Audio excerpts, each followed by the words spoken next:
iaitu ROI, Return on Investment. Okay, so harapnya semua dah ada pen dengan nota untuk nak catat. Baik, return on investment ataupun ROI, dengan bahasa mudahnya, bila mana kita melabur, okay, bila mana kita invest duit kita, kita akan dapat pulangan. So pulangan itulah yang dinamakan sebagai return.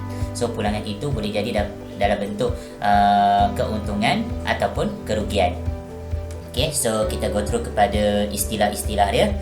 So ROI adalah return value of each ringgit, sebab kita kat Malaysia, so each ringgit invested by investors, which is kita lah.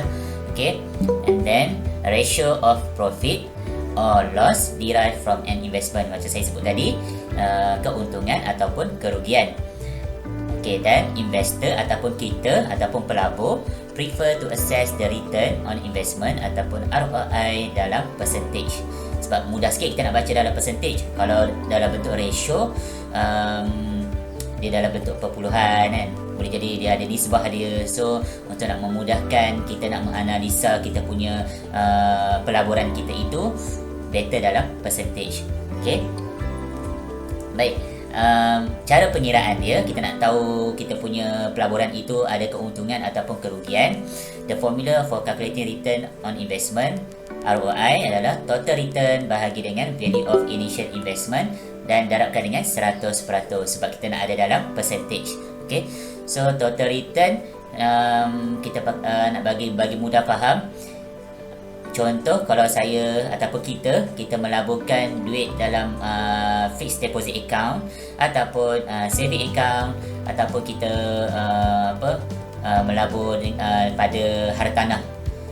So kan setiap tahun akan dapat dividen, dapat interest yang bank akan bagi. Okay, so yang interest yang bank bagi, dividen yang kita dapat, duit sewa yang kita dapat, itu semua adalah total return. Okay, kalau total savings ataupun total amount yang kita ada, itu daripada duit yang kita melaburkan ditambahkan dengan total return, itu adalah total for all, maksudnya total amount yang kita ada dalam pada diri kita. Okey, jom kita tengok kepada pengiraan dia. Sebelum tu, kepada pengiraan, kita tengok ROI pada unit trust ataupun amanah saham. Apa yang kita nak fahamkan ROI itu. Okey, so yang pertama adalah dividen, macam saya sebut tadi, dividen. Okey, so setiap tahun bank akan bagi dividen. Okey, so istilah dia usually received at the end of the financial year and calculated based on the money invested. Okay, so ikut bank lah. Bank kadang-kadang dia bagi dividen 5%. So kalau kita masukkan RM5, so dapatlah RM5,000. So setahun kita tak buat keluar apa-apa pun, so kita akan dapat dividen RM25. So 25 itulah ROI kita.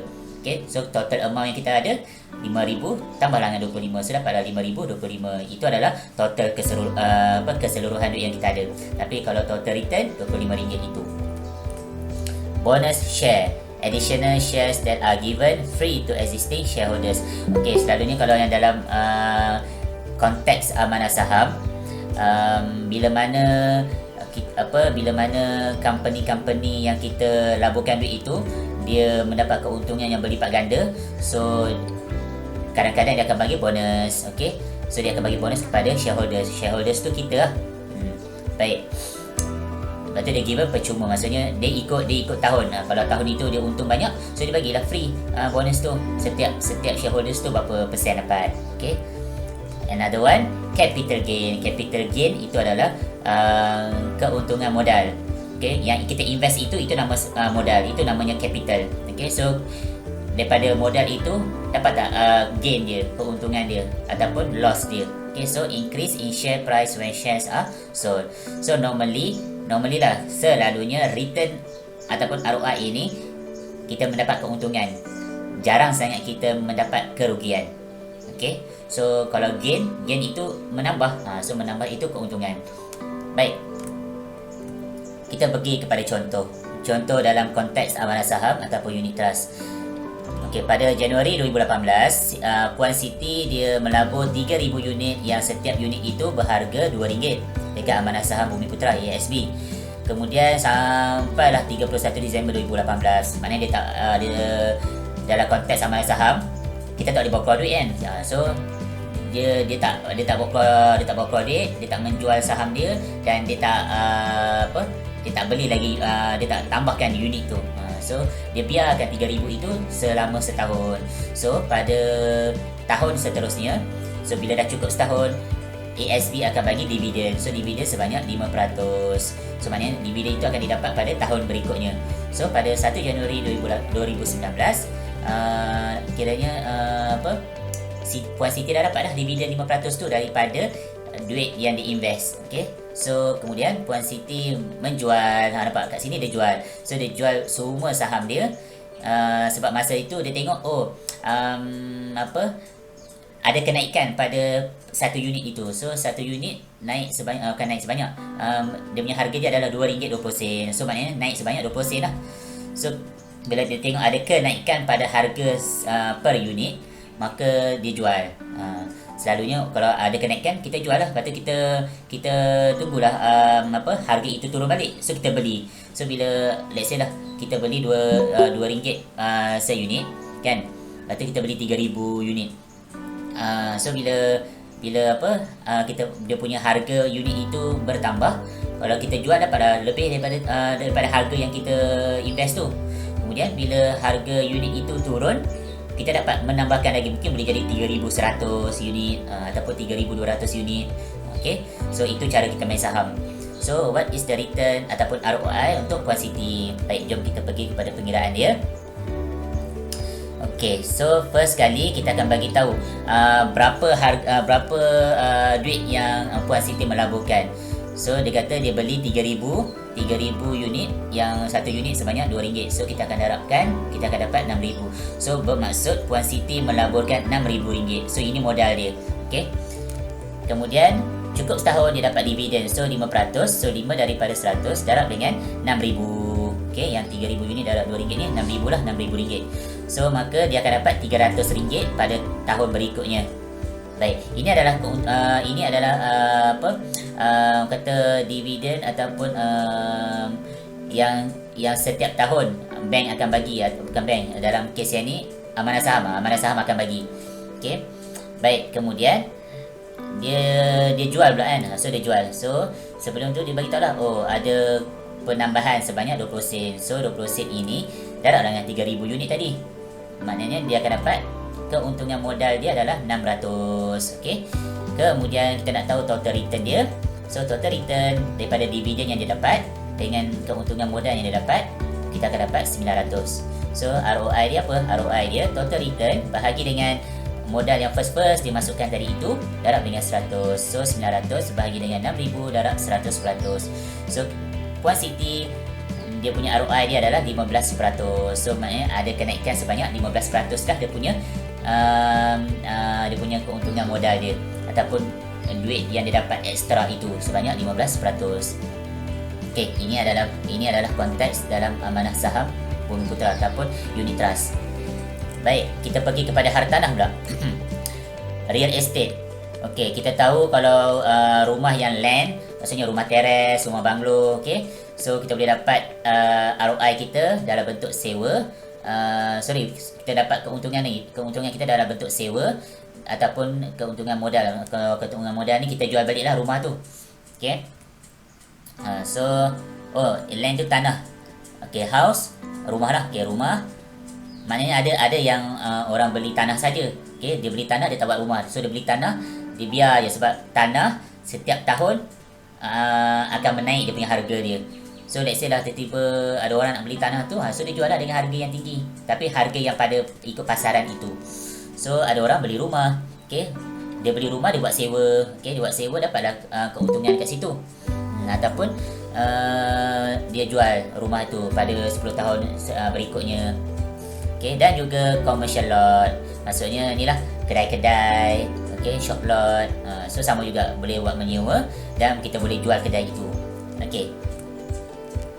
Contoh Encik Yusof beli shop lot. Okay, so dia beli shop lot lah. Dia beli shop lot dengan harga 600,000. So ini adalah dia punya initial capital, modal first dia. So pada 2017 Januari, kemudian dia dah bayar dah 10% daripada harga kedai pada tahun itu. Kemudian dia buat sewa, dia buat sewa. So dia buat sewa daripada Januari 2017 sampailah 2026. So lama lah dia buat menyewa. Okey, kemudian bila sampai 31 Disember itu, dia jual kedai itu. So dia jual, nampak, daripada 600,000 jadi 1,000, macam mana sebut 1,300,000. 1,300,000. Naiklah banyak. Okey.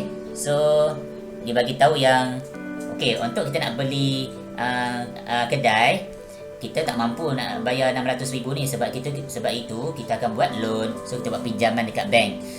So pinjaman yang perlu dibayar pada bank adalah 486,000. Dan kan dia dapat duit sewa semua tadi kan, mungkin dapat duit daripada kerja yang kerja makan gaji dia. So daripada pengumpulan duit saving dia itu, dia dah digunakan untuk bayar pada bank sebanyak 450,000. Maksudnya dia daripada 600,000 ini dia dah bayar 450,000. Kemudian ada lagi 486,000 yang belum dibayar. Okey, kalau awak perasan kenapa 486,000 dengan 450,000, total dia dah menjangkaui 900,000. Padahal dia beli 600,000 je. Kena ingat sebab setiap tahun bank akan ada interest pinjaman. Okey, bila interest pinjaman akan menambah lah selagi mana kita tak habis bayar. Okey, so kemudian ada transaction yang lain juga. Maksudnya ada charge yang lain yang perlu kita bayar ataupun yang Encik Yusof bayar, iaitu legal cost. Okey, 15,000 legal cost ataupun legal cost, charge untuk lawyer. Sebab kita nak beli shop lot, kita perlu ada lawyer. So lawyer buat perjanjian. Okey, kalau berlaku apa-apa kerosakan kecurian kepada kedai kita, sekurang-kurangnya kita ada kertas bukti, kertas macam perlindungan lah daripada peguam. Okey, daripada mahkamah. Okey, stamp duty. So stamp duty ini adalah proses di antara pembeli dengan developer kedai itu. Okay, so memang akan ada stamp duty yang nampak harga dia 15,000. Ini bukan stamp yang kita beli dekat pos laju, bukan. Okay, stamp duty ni macam bila ada buat perjanjian, ada kontrak, so dia akan ada stamp khas yang menunjukkan berlakunya jual beli kedai itu.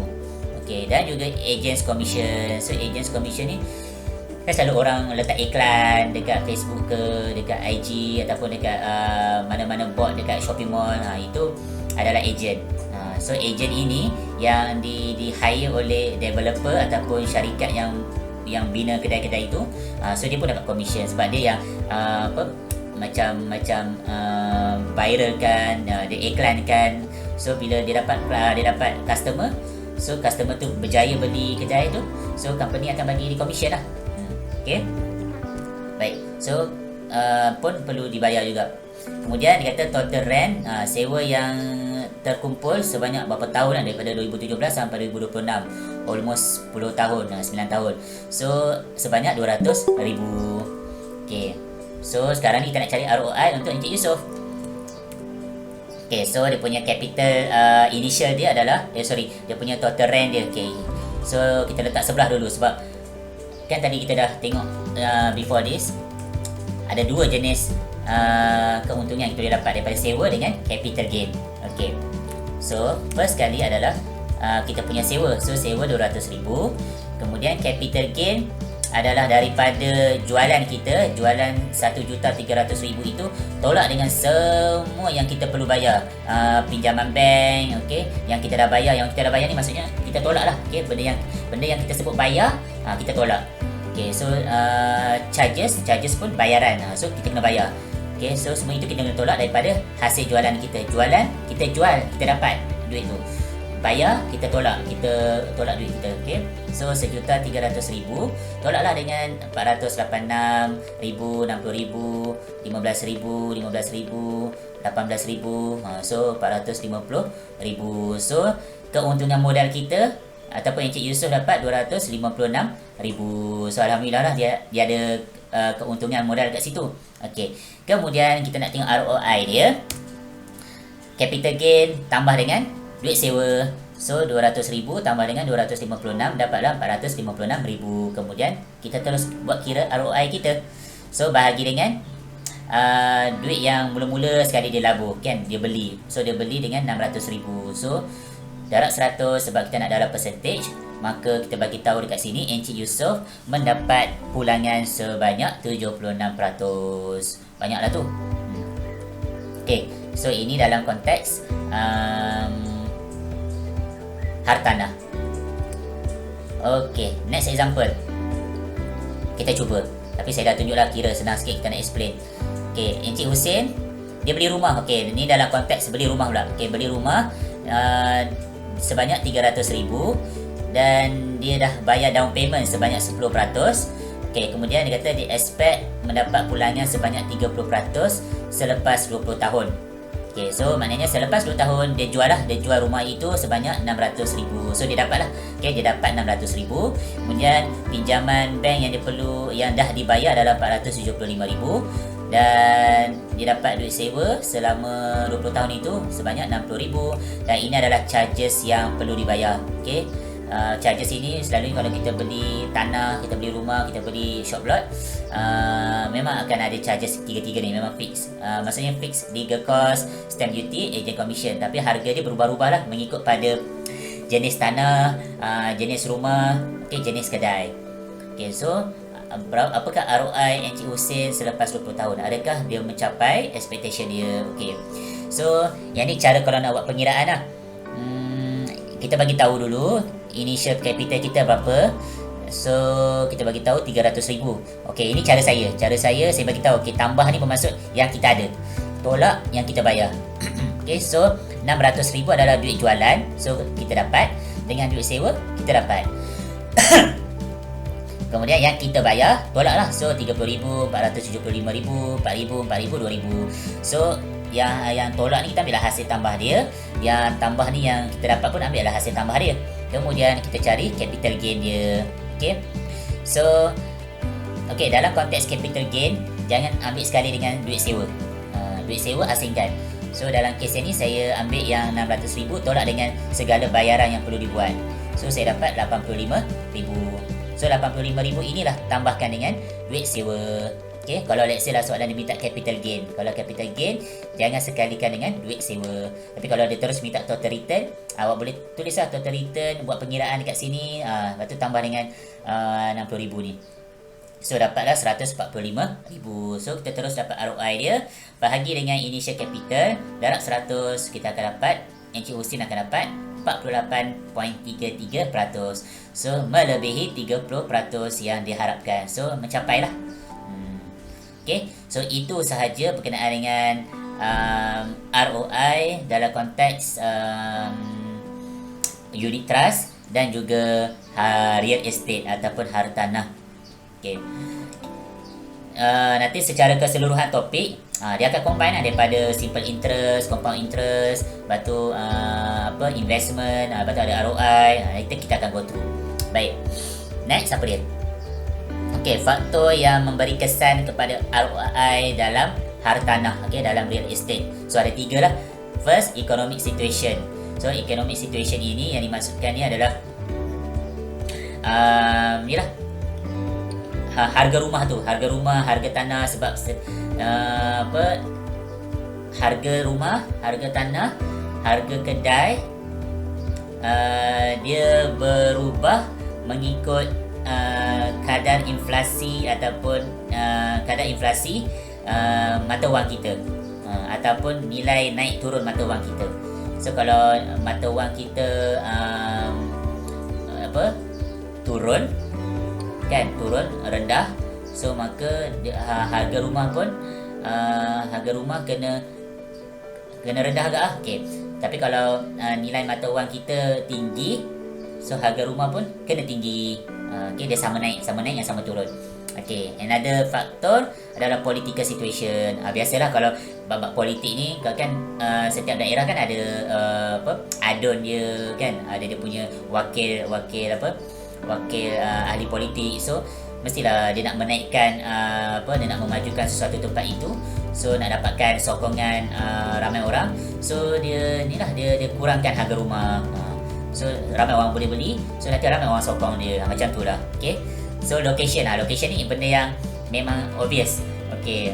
Kalau kita ambil contoh kawasan rumah yang ada fasiliti kemudahan yang banyak, macam ada bus stop, ada train station, lepas tu ada shopping mall, kemudian dia ada taman permainan, dia ada balai polis, lepas tu dekat dengan balai bomba, dekat dengan hospital.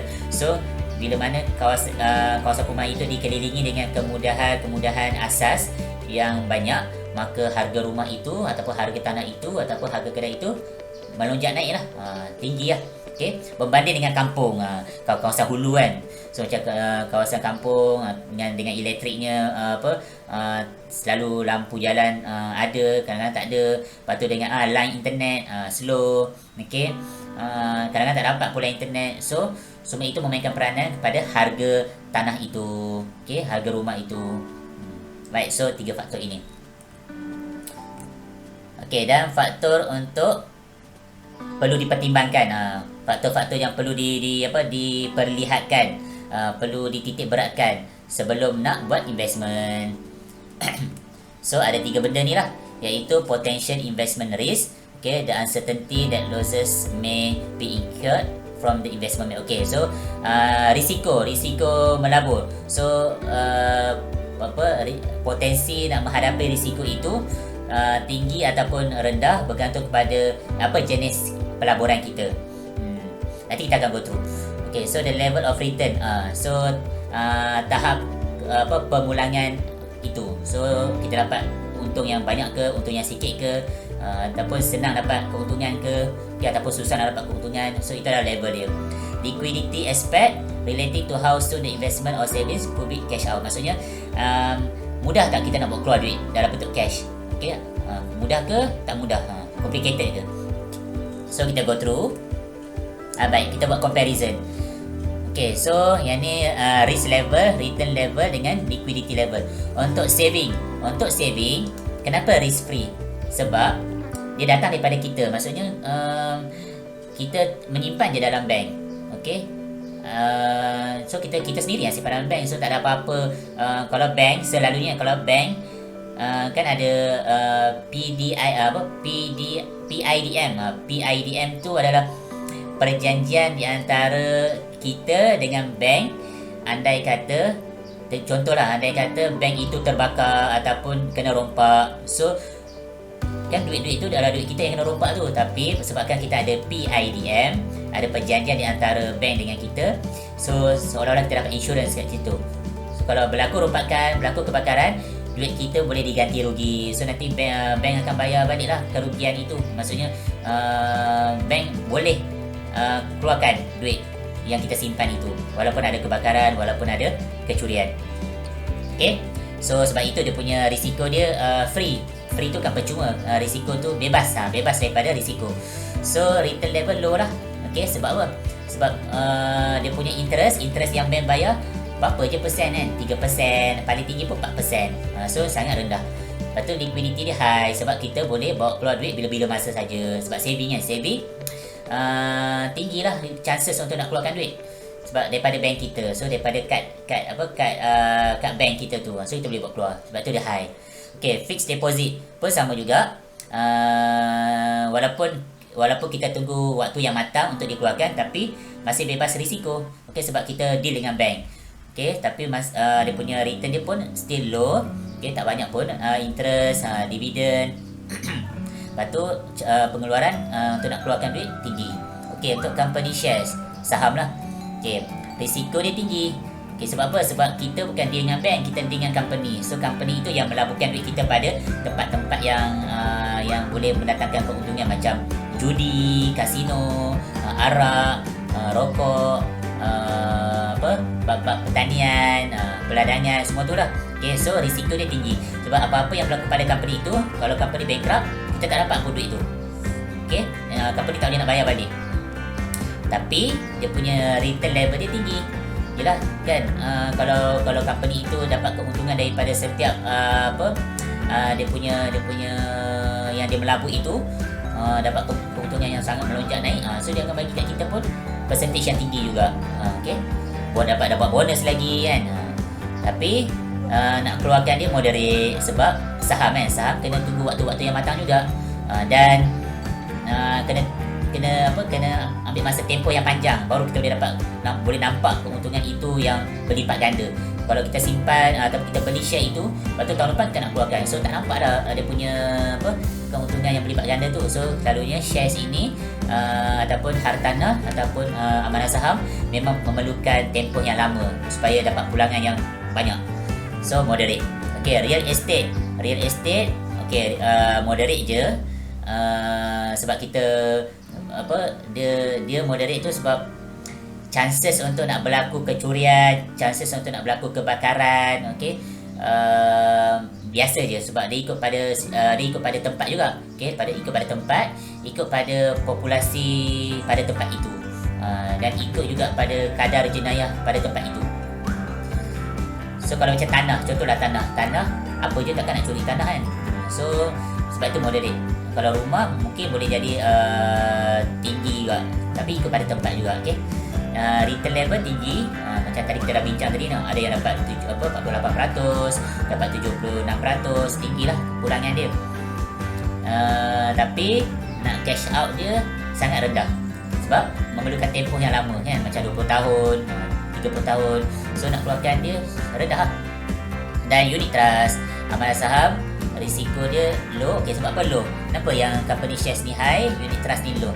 Sebab unit trust, ingat lagi tak, dalam unit trust kita ada consultant, kita ada guidance. So mereka itulah yang akan menolong kita, yang akan melaburkan duit kita pada tempat-tempat yang ada syariah compliance, tempat-tempat yang jarang nak bankrupt, jarang nak dapat kerugian. So sebab itu kita punya risiko low. Okey, dia bukan bebas risiko, dia ada risiko juga tapi sikit je. Kemudian ROI dia moderate, berbanding dengan company shares ni, sebab unit trust pun dia ikut pada situasi semasa juga. Okey, tak banyak pun, mungkin dalam paling tinggi pun 30% je dia punya keuntungan dapat. Okey, dan liquidity level high sebab dia punya tarikh matang dia. Okey, unit trust kita boleh buat keluar bila-bila masa saja kan, kita boleh keluar dalam 3 bulan sekali, ataupun 6 bulan, ataupun setahun, ataupun lebih daripada itu. So maknanya ada perjanjian dengan perjanjian dengan consultant tu. Okey, saya nak menyimpan ni dengan kadar sekian, nanti saya nak buat keluar pada tahun depan, dapat setahun je. So tinggilah kat situ chances untuk nak keluarkan balik duit. Okey, baik. Cost averaging strategy. Okey, cost averaging strategy ini hanya di-apply dalam saham. Okey, hanya di-apply dalam saham. Okey, apa itu cost averaging strategy? Teknik commonly practiced by investors. Invest in shares, nampak, saham with fixed amount for a certain period, such as monthly, quarterly or yearly, regardless of the stock market conditions. Help investors to buy shares with a low cost, and the total number of shares owned will be higher within the same investment period as opposed to buying them in a lump sum or with single purchase. Okey, bahasa mudah, saya bagi gambaran dulu. Bahasa mudahnya, strategi ini nak mengajar diri kita supaya kita tak melabur keseluruhan duit kita pada satu masa. So kita melabur ikut sama ada bulanan ataupun quarterly ni 1/4 lah, maksudnya 4 bulan sekali. Quarterly 1/4, 3 bulan sekali. Okey, 3 bulan dalam 3 bulan, so 4 kali lah, 4 kali dalam setahun. Quarterly ni 4 kali dalam setahun, ataupun by tahunan. Okey, so strategi ini untuk menggalakkan kita supaya kita tak letak lump sum. Lump sum ni keseluruhan duit kita pada satu masa. So kita agih-agihkan duit kita itu, kita labur mengikut situasi semasa. Jom kita tengok. Okey, ini contoh lump sum. Okey, lump sum Puan Hasniza dia letakkan 12,000 untuk beli saham yang di mana pada ketika itu satu unit adalah harga RM2. So maknanya berapa unit yang dia boleh dapat? So 12,000 bahagi dengan RM2. So dapatlah 6,000. Okay. So 6,000 unit. Maksudnya daripada 12,000 tu dia bagi lamsam pada harga unit semasa iaitu RM2. So pada ketika itu dia dapat 6,000. So lepas tu dia simpan, dia tak mau keluar, dia tak jual, dia tak beli apa pun. So 6,000 je yang ada dalam dia punya storage saham tu. Okey. Berbanding dengan kalau kita buat strategi cost averaging ni. Okey, nampak dia kata the situation will be different if Puan Hasniza decide untuk beli saham dengan menggunakan strategi cost averaging. Okey. So macam saya sebut tadi, kita agih-agihkan. So maknanya Puan Hasniza dia mengagihkan mengikut bulanan. So daripada 12,000 itu dia kata okey, tak apalah, baik aku letak setiap bulan itu 1,000 je. Maksudnya aku menggunakan RM1,000 untuk beli saham. Sebab apa? Sebab dia tahu yang setiap bulan harga per unit akan berubah. So pada Januari, let's say lah, dia tengok harga seunit adalah RM2. So dia letak 1,000. So dia dapatlah 500 unit. Dia dapat belilah 500 unit. Okey, pada asal ni nampak Allah sikitnya 500 unit, sedangkan tadi 12,000 pak bagi dapat 6,000 unit kan. Tak apa, dia kata relax sebab yang 12,000 tu untuk dalam setahun.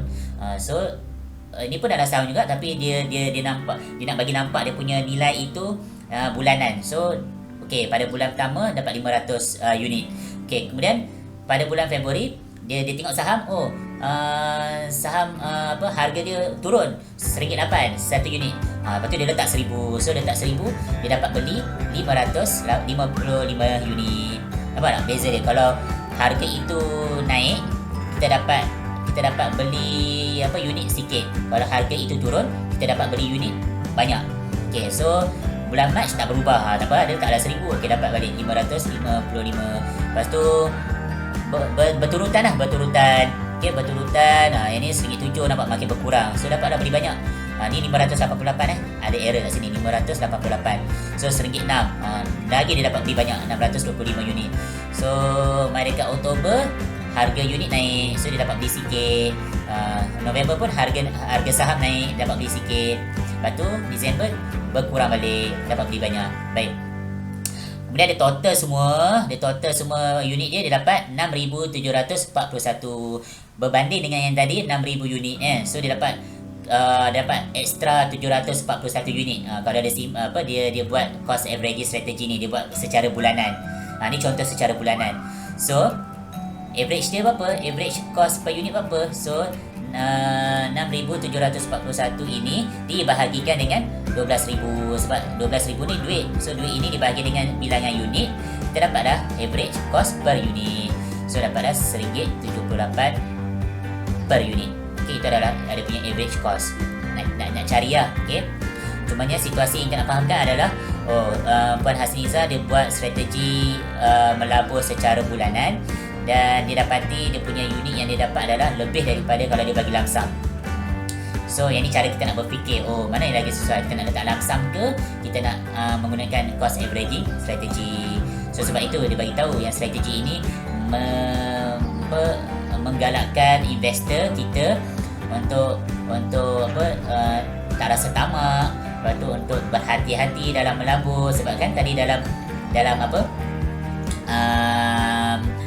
kita punya faktor-faktor tadi kan. Kalau let's say lah, kalau dia beli saham ni dekat company, so kalau dia bagi lamsam, tiba-tiba company itu bankrupt, rugilah, dia tak dapat pulangan itu. Okay, so inilah cara dia. Okay, so apa advantage dia? So bila kita dah faham tadi, ni antara advantage dia.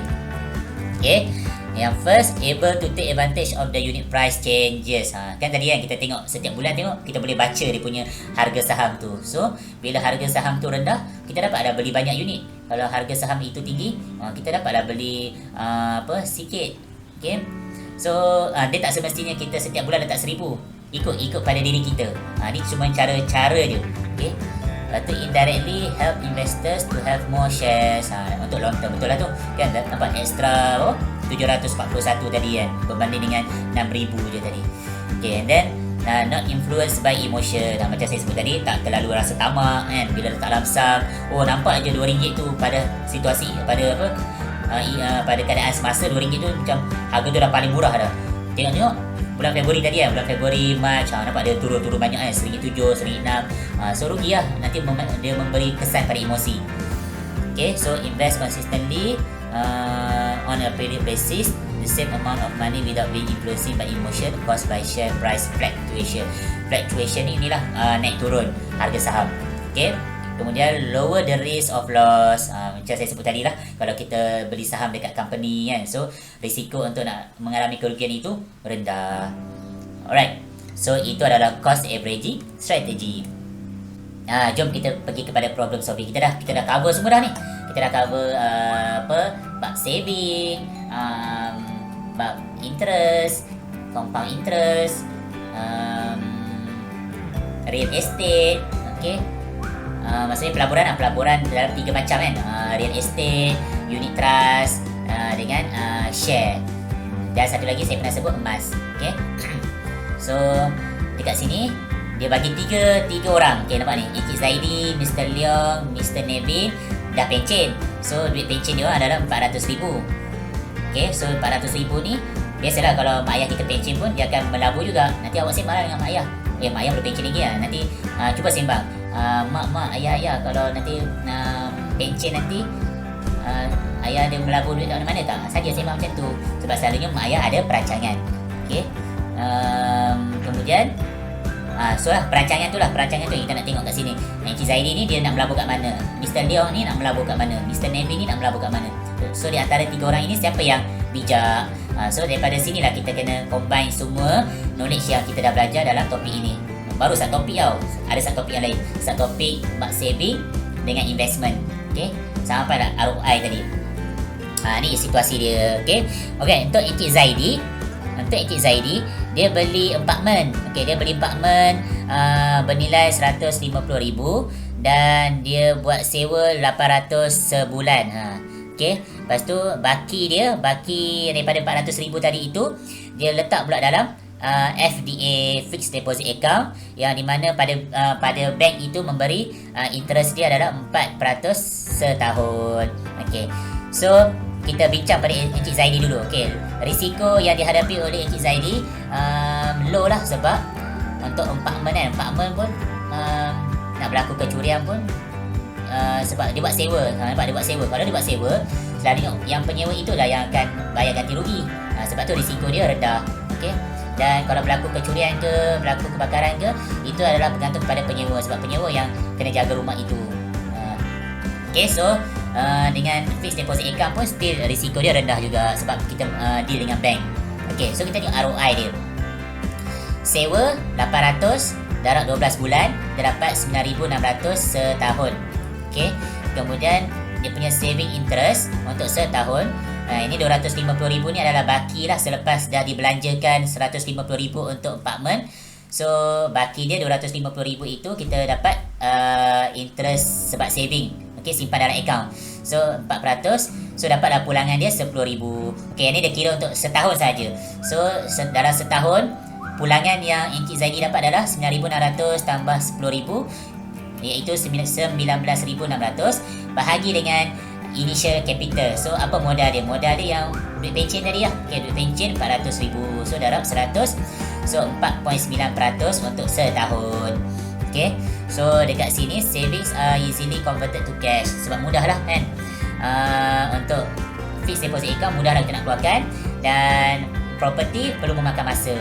Okay, sebab harga rumah nak naik memang makan masa. Okay, tapi untuk saving senang kita nak keluarkan. Okay, untuk Mr. Leong pula, Mr. Leong dia invested 400,000. So dia ambil lamsam. Dia ambil lamsam duit pencen dia beli share dekat syarikat manis. Syarikat manis RM2 per unit. So nampak tak, dia dekat sini pun kita nampak dia tak bijak, sebab dia tak guna cost averaging strategy, sebab dia bagi lamsam kan, tamak kan. So the company declared a dividend of 8% untuk setiap tahun. Okay, so risiko dia tinggi lah, sebab dia beli saham dekat company. So risiko dia tinggi, bahaya tu. Dah lah bagi lump sum pula tu kan. Okay, so dividend and bonuses depending on the performance company itu. Macam saya sebut tadi, kalau syarikat itu dapat keuntungan yang banyak, so dividendnya percentage pun tinggi dan dia boleh dapat bonus yang extra lagi. Okay, so dekat sini 400,000 itu darab dengan 8% nak dapat dividen. So dividen yang dia dapat adalah 32,000. Okay, so dia hanya dapat dividen je. Sebab dalam situasi ini dia tak cerita pun pada tahun berikutnya harga saham tu berapa kan. Lepas tu dia tak jual pun saham tu. So dia cuma based on dividen saja. So dividen dia 32,000 dalam setahun. Kemudian 32,000 bahagi dengan duit pencen darab 100, dia hanya dapat 8%. Okay, so dalam setahun tu dia dapatlah pulangan 8%. Tinggi lah berbanding dengan Encik Zaidi, sebab dia bagi lump sum dekat syarikat. Okay, sebab dia tahu ya, oh syarikat ni bagi dividen masa tu 8%, tinggi lah kat situ. Okay, tapi nak bawa keluar duit moderate, dia tak boleh bawa keluar semua. Okay, dia kena tunggu waktu matang dia. Okay, then last sekali Nevin, Mr. Nevin, dia ambil 200,000, dia masuk dalam saving account dan bank itu memberi 1% interest, dan balance lagi 200,000 itu dia masuk dalam fixed deposit account pula. Okay, mungkin yang dalam saving account tu mungkin dia nak keluarkan duit kan, tapi fixed deposit account kena tunggu tempoh matang. Okay, lepas tu, tapi dia punya fixed deposit account pula bagi 4%. So dua-dua melibatkan saving kat bank kan, so low lah dia punya risiko dia. Lepas tu dia punya ROI dia 200,000 tu untuk 1% dia dapat 2,000 dalam tahun itu, dan dalam deposit account dia 4% dapat dalam 8,000. Okay, so dalam setahun dia dapat 10,000. So 10,000 bahagi dengan duit pencen darab 100, 2.5%. So tapi saving dia are easily turn into cash. So dekat situasi ini dia bergantung pada cara awak berfikir. Awak rasa siapa yang bijak? Siapa yang bijak dalam melaburkan? Selalunya kita nak tengok bijak tak bijak, kita tengok pada dia punya ROI dia. Okay, ROI 4.9, yang ni 8, yang ni 2.5. Okay, kalau ikutkan Mr. Leong lah bijak sebab dia dapat pulangan yang tinggi. Okay, tetapi dia risiko dia tinggi juga. Maksudnya dia memang risk taker lah, dia memang sanggup ambil risiko ni. So bila risk taker, kita kena bincangkan isu yang high ni. So kita tengok pada Nevin 2.5, dia low. Encik Zaidi 4.9, low juga untuk fixed deposit account, tapi dia punya property dia pun low juga. Cumanya untuk property nak dapat duit tu makan masa lama. So kalau kita ikut logik, orang yang pencen dia perlu tak nak duit tu. Kalau let's say lah yang Mr. Leong kan, duit pencen tu 400,000 dibagi, so dia nak duit pakai apa? Dia tak ada simpanan dia. So dekat sini dia tak bijak lah. Okay, untuk Mr. Nevin, nampak dia bubuh dalam saving account, dia bubuh dalam fixed deposit account sebab dia tahu dia pencen, dia tak ada duit, tapi dia boleh bawa keluarkan duit daripada saving account. Untuk Encik Zaidi, dia nak tunggu nak jual rumah makan masa. Lepas tu fixed deposit account pula nak kena tunggu tempoh matang. So pun tak berbalik juga. So kalau ikutkan secara keseluruhan, yang bijak ni adalah Mr. Nevin.